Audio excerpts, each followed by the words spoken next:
வணக்கம். செல்வகுமாரின் அறுவடை விவசாயிகளுக்கான வானிலை ஆய்வறிக்கையும் விதைப்பு, பூச்சி விரட்டி அடித்தல், உலர்த்துதல் மற்றும் பல்வேறு பணிகளுக்கான வானிலை முன்னறிவிப்பு 2025 ஏப்ரல் 12 சனிக்கிழமை அதிகாலை நிலவர ஆய்வறிக்கை. முதலிலே அறுவடை விவசாயிகளுக்கு தற்பொழுது மஞ்சள் அறுவடை பல்வேறு மாவட்டங்களில் நடைபெற்று கொண்டிருக்கிறது. மேலும் நிலக்கடலை அறுவடை டெல்டா மாவட்டங்கள் உட்பட பல்வேறு மாவட்டங்களில் நிலக்கடலை அறுவடை நடைபெற்றுக் கொண்டிருக்கிறது.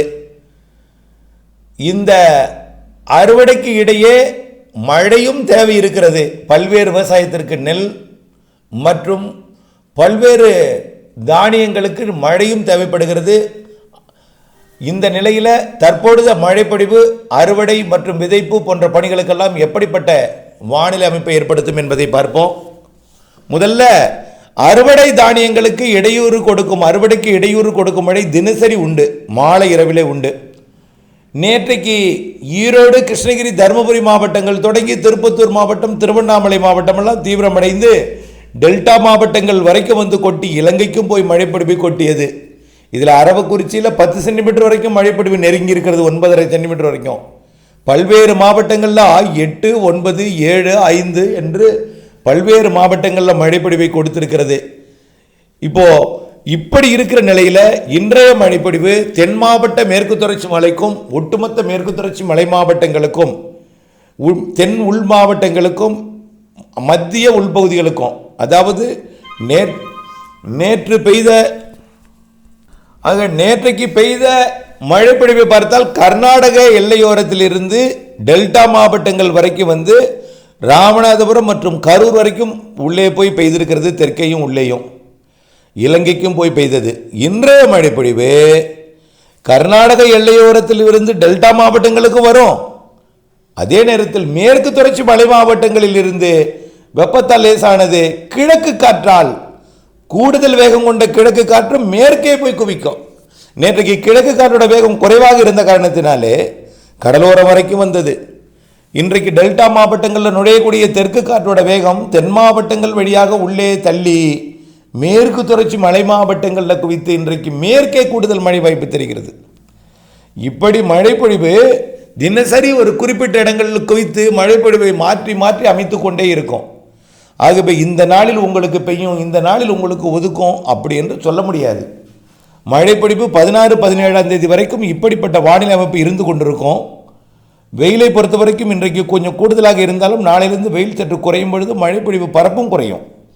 வெப்பத்தால் லேசாகி மேலெழுந்த காற்று குவிதல் காரணமாகத்தான் ஏற்படுகிறது. வெப்பம் குறையும் பொழுது காற்று குவிதலும் மேலெழும்புதலும் குறையும். அப்போ மழைப்பொழிவு படிப்படியாக 12ஆம் தேதி விட 13 குறைந்திருந்தாலும் 16ஆம் தேதி வரை மழை இருக்குது. 17, 18, 19 போன்றவை கேரள எல்லையோரத்திலும் கேரளாவிற்கும் மழை இருந்து கொண்டிருக்கும். எல்லா நாளும் கேரளாவிற்கும் கர்நாடக கரையோரத்திற்கும் மழை இருக்கும். எல்லா நாளுமே இருக்கும். அவ்வப்பொழுது தமிழ்நாட்டின் கடலோரம் வரைக்கும் எட்டும், அவ்வப்பொழுது உள் மாவட்டங்களோடு நின்றுக்கும். சில நேரம் மேற்கு மாவட்டத்தில் நிற்கும், சில நேரத்தில் கேரள எல்லையோரத்தில் நிற்கும், சில இடத்துல கேரளாவோடு நின்றுடும். இப்படி மழைப்பொழிவு இருந்து கொண்டே இருக்கும். அப்போ எல்லா நாளும் கேரளாவுக்கு இருக்கும். சில நாள் மேற்கு தொடர்ச்சி மலை கேரள எல்லையோரம் வரும், சில நாள் மேற்கு தொடர்ச்சி மலையை தாண்டி பாலக்காட்டு கணவாயை தாண்டி சிலது அங்கே பெய்யாமல் வந்து உள்ளே கொடுக்கும், சிலது கடலோரம் வரை வரும். இப்படி மழைப்பொழிவுகள் இருந்து கொண்டு தான் இருக்கும். ஆனால் எல்லா நாளும் உங்களுக்கு மழை இன்னும் சொல்ல முடியாது, ஆனால் எல்லா நாளும் பெய்யாதுன்னு சொல்ல முடியாது. ஒதுக்கி ஒதுக்கி ஒதுக்கி ஒதுக்கி பெய்யும்.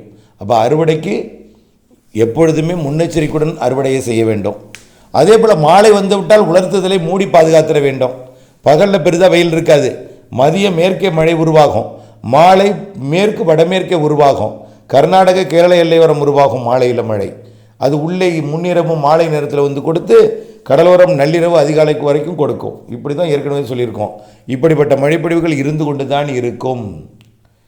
ஆனால் 17க்கு பிறகு கேரளாவில் மட்டும் இருக்கும், கேரள எல்லையோரத்திலும் இருக்கும். மீண்டும் 21ஆம் தேதியிலிருந்து அடுத்த காற்று சுழற்சி 22 மையமாக வைத்து 2-2-2 இந்த தேதியை நினைவுபடுத்த விரும்புகிறேன். மீண்டும் 2ஆம் தேதி ஏற்கனவே 1-2 பெய்தது, அடுத்தது 11-12, இப்படி அடுத்தது 21-22 இப்படி மழைப்பொழிவுகள் இருக்கும். அடுத்தது மே 1, 2, 3, அடுத்து மே 11, 12, 13, அடுத்தது மே 21, 22, 23 இந்த நாட்கள்லாம் மழை இருக்கும். நிகழ்வு நாட்களாக இருக்கும். ஆக அதன் அடிப்படையில் இந்த மாத இறுதி நாட்கள் மற்றும் மே 1, 2, 3 வலுவான நிகழ்வு வர இருக்கிறது. இப்படி மே மாதத்திலும் 11, 12, 21, 22 இதிலெல்லாம் நிகழ்வுகள் நாளாக இருக்கும். அதில் நிறைய மழைப்பொழிவுகள் இருக்கிறது என்பதையும் நினைவுபடுத்த விரும்புகிறேன். ஆகவே அறுவடைக்கு நீங்கள் தினசரி மழை இருக்கிறது என்பதை நினைவில் கொண்டு, மேற்கு மாவட்டங்களில் கண்டிப்பாக தினசரி இருக்கும், உள்ளே அவ்வப்பொழுது எட்டி பிடிக்கும், கடலோரம் வரைக்கும் ஒரு சில நாள் எட்டும் என்பதை நினைவில் கொண்டு அறுவடை செய்திட வேண்டும்.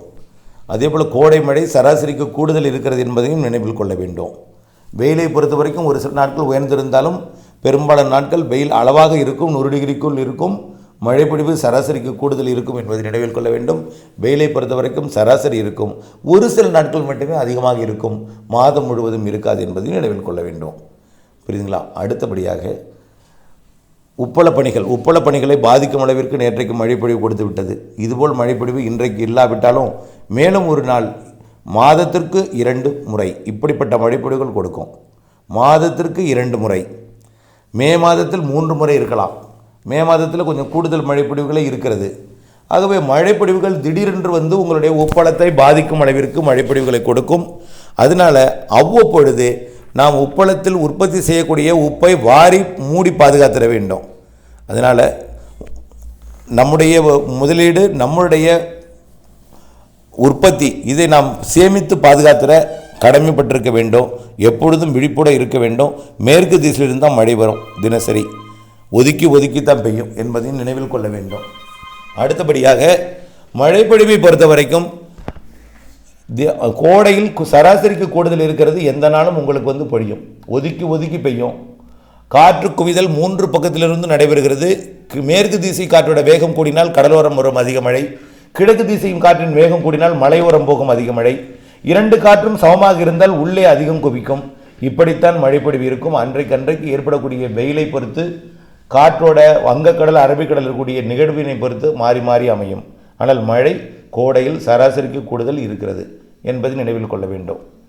அடுத்து இதே போல தான் செங்கல் சூளை பணியாக இருந்தாலும் சரி, அதே போல தான் அறுவடை, உலர்த்துதல், பூச்சி விரட்டி அடித்தலுக்கு தினசரி மாலை மழை வந்துடும். அதனால் காலை இருக்காது. ஆனால் ஈரோடு உள்ளிட்ட கிழக்கு தொடர்ச்சி மலை பகுதி, கர்நாடக எல்லையோரை விட்டு அதிகாலையிலேயும் மழை இருக்கும். வங்கக்கடலோரம் அதிகாலையில் இருக்கும். ஆனால் காலையில் மழை இருக்காது. மீண்டும் மதியத்திற்கு மேல் மழை வரும். அவசர தேவை ஏற்படின் விரைந்து பூச்சி விரட்டி அடித்துக் கொள்ள வேண்டும். ஆக இதற்காக நீங்கள் மழை இருக்காது என்று நினைத்து கொண்டு நீங்கள் என்ன செய்யக்கூடாதுன்னா, ஒரு அவநம்பிக்கை கொண்டு மழை இருக்காது என்று சொல்லி நாம் பூச்சி விரட்டி அடித்தல் போன்றவற்றை நாம் திட்டமிடாமல் செய்துவிடக்கூடாது.